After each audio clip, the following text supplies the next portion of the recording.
There's this famous medieval legend that's been passed down for centuries, and honestly, it's one of those stories that sounds too crazy to be true.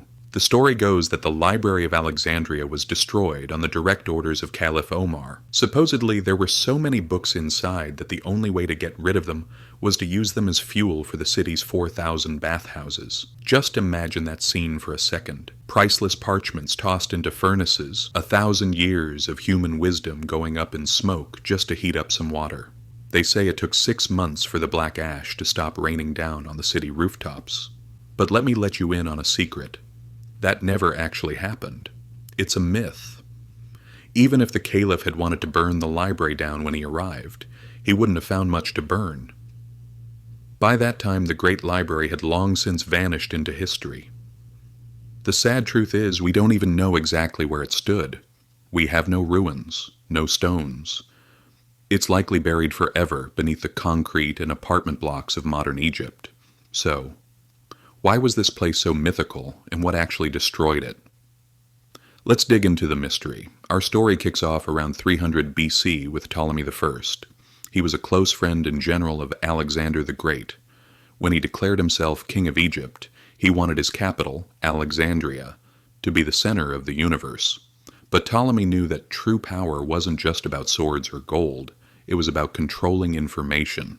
So, he built a massive complex called the Museion, which is actually where we get the word museum. Think of it less like a quiet library and more like a massive ancient university campus or a think tank. The king threw money at the smartest people of the era to get them to move there. We're talking about fat paychecks, free meals, tax exemptions, and a beautiful campus with shady walkways and botanical gardens. It was a paradise for geeks. And the obsession with books? It was next level. Ptolemy's son and grandson had a serious case of bibliomania. They wanted every book in the world. They sent agents across the Mediterranean with blank checks to buy up libraries. They were actually pretty ruthless about it. There's a famous story that they once borrowed the original scripts of plays by Sophocles and Euripides from Athens. They paid a huge fortune as a security deposit, promising to return them.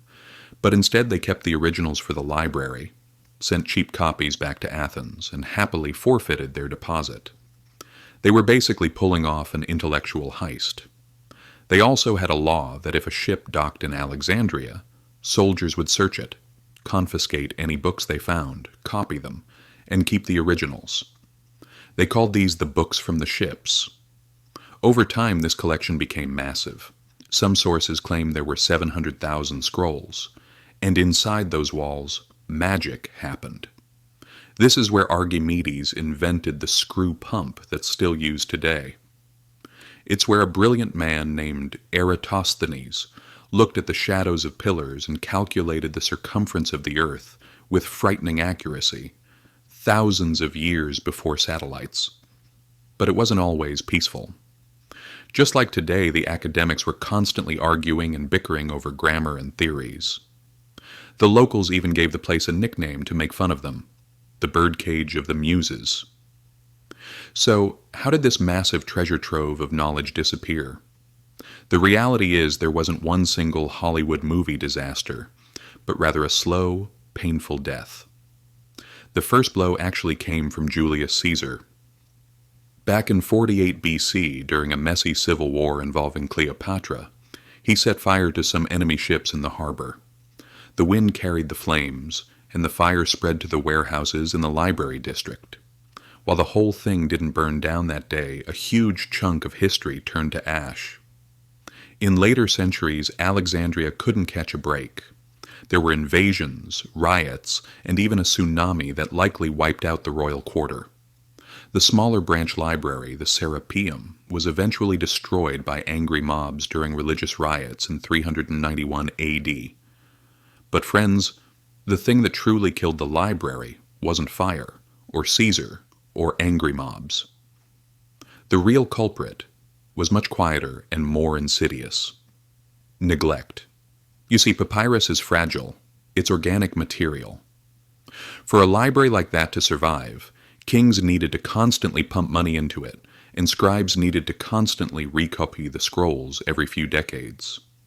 When the budget was cut during the Roman era, the papyrus simply rotted away in the humid Egyptian air.